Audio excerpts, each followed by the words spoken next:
যাচ্ছি নামাজ পড়তে, নামাজ পড়া হবে, তারপরে এসে আবার কোম্পানিতে ঢুকবো।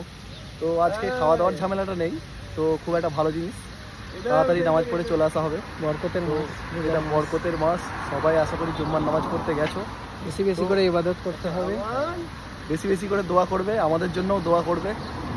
চলো বাই। মুসা আছে, ব্লগ এক্স বাংলা চ্যানেলের অ্যাড দিয়ে দিচ্ছে, ভালো চ্যানেল, ভালো চেষ্টা করছে অনেক কিছু, সবাই সাপোর্ট করো। গরমটা খুব একটা নেই, মোটামুটি আছে নাকি? হ্যাঁ, গরম খুব বেশি নেই, বাকি রোদটা ভালোই লাগছে। রোদটা ভালোই লাগছে। মিষ্টি মিষ্টি রোদ। P7